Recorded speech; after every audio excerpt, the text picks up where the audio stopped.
At ayun na nga mga ka-budget meal, dalawin na natin ang ating 48 square meter modern house with loft upgraded.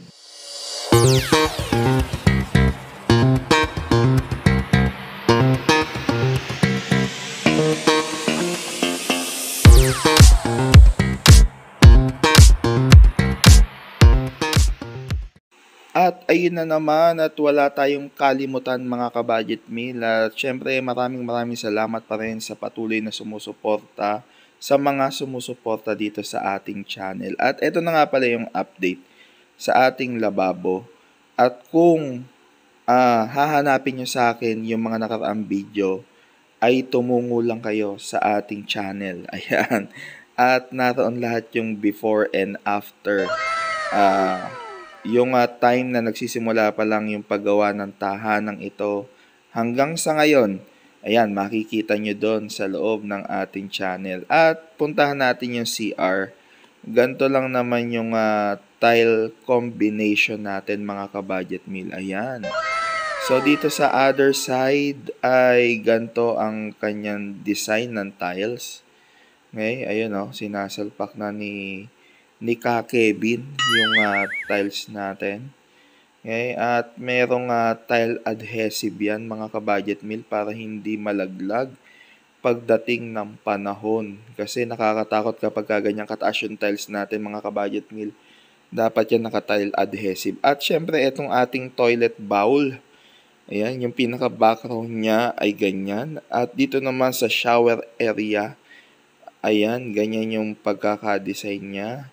So, merong pagka-grayish at merong ka-team kahoy design. Ayan.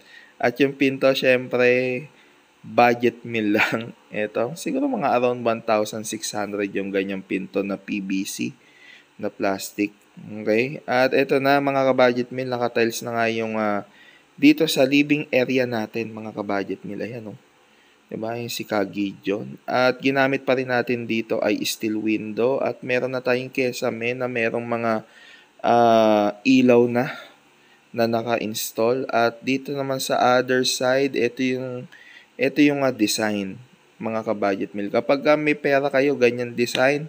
Pagka medyo low budget na, wag na kayong maglagay niyan. Isang plain na lang para tapos na agad. Okay?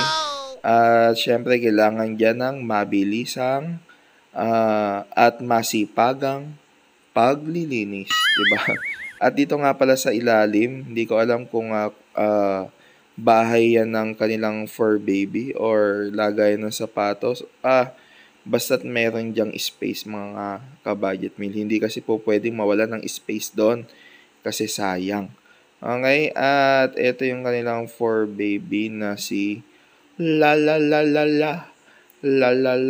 Pangalan nga pala niyan Lala. Ayan Machong macho yan, pero pangalan Lala. Sino na yun na lang pabrikar camioneta? Okay. At syempre, hindi naman po pwedeng hindi natin dadalawin yung loft natin sa taas na upgraded. Tara, hakbangan natin to. Etong hagdanan na bagong ano ba tawag dito? Yung puti-puti na yan. Ayan, mag-comment lang kayo kung alam nyo yung tawag dyan. Mamaya ako na i-reveal kung ano yung tawag dyan. Ayun di ba yung mga puti-puti? Doon po yan ilalagay sa gatla. Ayan yung aking tip sa inyo. Okay? At nandito na tayo sa taas mga ka-budget meal. Di ko na pinakita kung maakit ako. Syempre, para ma-shorten ang ating kwentuhan. Ayan, at ito yung kanilang loft. Okay, ganun pa rin naman. Wala pa rin naman siyang vinyl. So, i-update ko na lang kayo kapag may vinyl na siya. Hindi nyo na mapapansin na kahoy yung flooring dyan mga ka-budget meal kapag meron na yung vinyl o vinyl na tinatawag natin dito sa Pilipinas. Okay, ayan as you can see, talagang plywood, 3/4 marine ang ating ginamit. At meron na siyang kisame mga ka-budget meal. Tingnan nyo naman, napakalinis na. At pwede na lumipat. Okay, at pwede nang tiran. At yung kanilang view, titingnan pa rin natin dito. Tingnan natin. Naku, napakaganda. Green na green. Diba? Sabi nga, green is clean. Ayan. Siyempre, kapag early in the morning, sarap dyan dahil bumubugay ang mga halaman na yan o yung mga grass na yan o yung mga palay na yan ng oxygen. Ayan na patuloy na nagbibigay sa atin ng magandang kalusugan. Okay, kaya nga tinan nyo, ang daming mga magsasaka na malulusog ngayon. Nawa po ay magkaroon pa kayo ng karagdagan lakas dahil kailangan namin kayo sa bansang Pilipinas dahil kayo po ang pinagmumulan ng aming mga kinakain. Ayan. At syempre, bago kayo, ay mula muna sa ating Panginoon. Di ba? Ganun lang naman eh.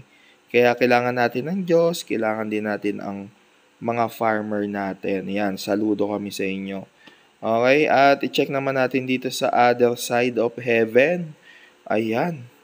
Tingnan nyo naman, napakaganda, hindi pa siya ganun ka-crowded mga ka-budget meal. Kaya yung hangin dito ay fresh. Okay? And then, as you can see din, wala kami ginagamit na electric fan dito. Dahil yung experience namin dito, yung hangin ay labas-pasok. Tingnan nyo naman, napakaraming bintana. Ang problema dyan, hindi namin alam kung saan ilalagay ang TV. So ngayon mga ka-budget meal, hanggang dito na lang. Kita-kita tayo ulit sa next vlog. See ya!